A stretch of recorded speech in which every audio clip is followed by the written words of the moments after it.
Doctor Kondapalli Narasimha Reddy, retired additional director, department of AYUSH.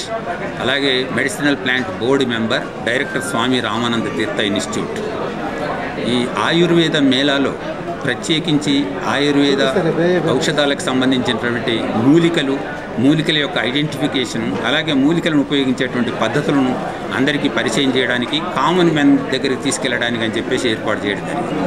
అలాగే దీంట్లో ఉండేటువంటి ఔషధ వితరణ సంస్థలు లేదా ఫార్మస్యూటికల్ ఇండస్ట్రీస్ ఏవైతే ఉన్నాయో ఇవి కూడా తమ మెడిసిన్స్ ఈ మార్కెట్లో రోగులకు పంచడానికి, అలాగే దీని ప్రచారం జరగడానికి ఉపయోగిస్తున్నారు. అమృతం మాసపత్రిక వైపు నుంచి సుబ్రహ్మణ్యం గారు ప్రత్యేకించి ప్రతి సంవత్సరం ఇలాంటి మేళాలను, ఆయుర్వేద మేళాలను ఏర్పాటు చేస్తున్నారు.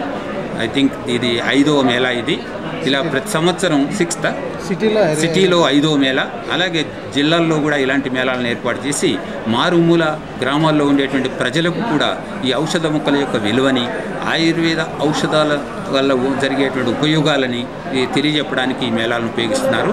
ఇది కామన్ మ్యాన్కి అందాలి అంటే ప్రభుత్వం వైపు నుంచి కూడా ఇలాంటి మేళాలు నిర్వర్తించి ప్రజలందరికీ కూడా వీటి గురించినటువంటి పరిజ్ఞానాన్ని కనుక కలిగించగలిగినట్లయితే మనకు ఉండేటువంటి సంపద, మూలికా సంపద ఏదైతే ఉందో అది సరి అయినటువంటి ఉపయోగానికి తీసుకొచ్చినట్టు అవుతుంది. ఇవాళ రకరకాలైనటువంటి ఔషధ మొక్కలను మనకు తెలియకుండానే విదేశాలకి స్మగ్ల్ అవుతున్నాయి. దీనివల్ల మన మొక్కల సంతతి నాశనం అయిపోతుంది. దానివల్ల ఉపయోగాలను మనం పొందలేకపోతున్నాం.